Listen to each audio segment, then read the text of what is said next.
Elite Facts presents 8 Facts and Misconceptions about Ninjas. 8.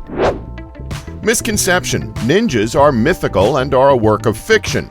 Yeah, starting off a list about myths and misconceptions with a misconception that says that ninjas are myths. I feel like I've gone cross-eyed just from saying that. Well, needless to say, ninjas are not a work of fiction. In fact, ninjas and the arts that they learned date back to the 14th century, as ninja families would develop their skills in order to protect themselves against the likes of samurai warriors. It's this humble beginning that gives ninjutsu its very unique style. Escape if you can, if you can't, kill. There was nothing unethical to the ninja. They didn't care if certain fighting tactics were dirty or not. If they needed to throw sand in the enemy's eyes, stab them when they were down, or even kick their enemies in the nether regions, they won't hesitate in doing so. They'll do anything to protect life and limb. Over time, the ninjas were used as spies, bodyguards, right up until the last emperor, and assassins for hire. 7. Ninjas had the uncanny ability to vanish into thin air. This myth has come about because of the first ninja rule, which we briefly covered on our previous list item: get away. If a ninja can avoid fighting, he will. In order to achieve this goal, he might need to create a diversion of some kind. These diversions include the likes of throwing Shuriken, setting off a smoke bomb, and as we mentioned previously, throwing sand in the opponent's eyes. By the time the opponent recovered from the distraction, the ninja would be gone. There's no magic or sorcery involved here like what most people believe. I mean, it's not Big Trouble in Little China, is it? It's just common sense. 6. Ninjas used Shuriken to kill people. Thanks to media such as movies, comics, and television shows, the Shuriken or throwing star is synonymous with the ninja. So synonymous, in fact, that people believe that it was the ninja's main weapon of choice when in battle, as most forms of media show Shurikens flying everywhere, causing severe damage to enemies standing in their way. In reality, the Shuriken was used mostly for distraction or annoyance. A Shuriken could be buried in the ground with points up so someone walking over it would get cut. The truly evil ninja would bury the Shuriken in feces so it would rust and grow bacteria to infect the unwary. Or a Shuriken would be thrown to make a noise in one direction while the ninja went in a different direction. When used as a weapon, however, they might be used as a knife in hand-to-hand combat or thrown to cause cuts with no obvious cause. Most ninja relied on conventional weapons to kill people, like good old shinobi katana, also known as the ninjato. 5. Ninja were an elite and highly specialized group of trained agents. The one thing you think of when you hear about ninjas is that they were synonymous with an image of highly skilled and expert warriors that are immediately identifiable. In reality, the art of ninjutsu was developed over time. In the 14th century, acts of sabotage, betrayal, and assassination attempts were considered to be dishonorable in Japanese culture, so the ninja evolved as a loose collection of people willing to commit disreputable acts. However, there was no formalized training for ninja. They were kind of making it up as they went along. It wasn't until the 17th and 18th centuries that anyone started writing it down. These manuals, such as Bansenchukai, became the basis for training in ninjutsu, but that was centuries later.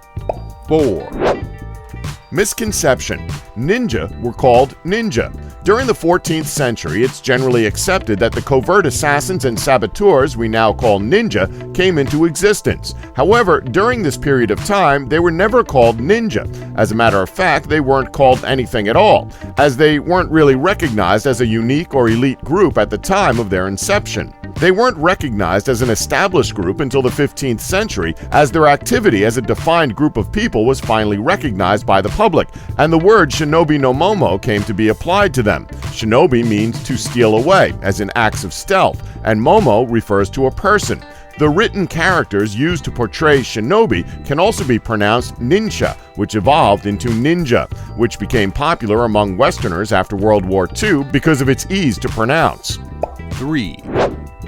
Misconception: ninjas can't kill just by touching.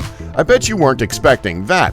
So far, we've sort of debunked some of the more popular myths relating to ninjas, but this one actually isn't fictional, as ninjas could in fact kill a person by simply touching them. In fact, there are a series of touches, this word is used lightly as a decent amount of pressure is needed, that can render a person dead. This is quite logical when you consider that a firm enough blow to the temple can kill a person. The deadly methods are normally only taught to the most advanced students who, by that time, would never need to use them.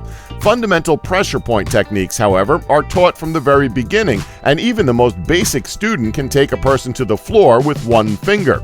Once taken down, they will then apply pressure, as they will likely have their finger pressed firmly in the right part of the throat, or in the eyeballs, for example, which will inevitably lead to the enemy's death. Pressure points cause a lot of pain when pressed in the right way. They are an indispensable tool for the ninja. Furthermore, simple tools like squeezing nipples can also render an offender defenseless in seconds. Just don't start acting like Bart Simpson if you learn this technique. Seriously. 2, Misconception: ninjas wore masks while fighting and wear black clothes. This is entirely false. These days, most ninjas who are working as bodyguards would wear a suit or similar modern clothing. So when might a ninja have worn a mask? Maybe 800 years ago if they had to hide in the trees, but even then it was not part of a uniform. A ninja wearing a mask is no different to a soldier wearing camouflage paint. In reality, their appearance all depends on what environment they're in, so it's not to say that they don't wear black at all, as they do in certain situations. One of the main reasons for this misconception relates to the kabuki theater. Kabuki stagehands would wear black so that they would blend in with the all-black background that most shows had at the time. They would wear all black so they could blend into the background and move about certain objects and scenery while maintaining the theater's immersion. As well as moving scenery, they would also take part in murder scenes of the play, as they would take up the role of silent assassins. It's because of this form of media that we now only think of ninjas as silent assassins that wear black. 1, Some samurai were ninjas. Ninja are usually regarded as the anti-samurai. I mean, it's kind of expected, as the samurai were extremely overt and colorful personalities when compared to ninjas. The samurai's whole being depended on public display, death-defying and often death-seeking bravado.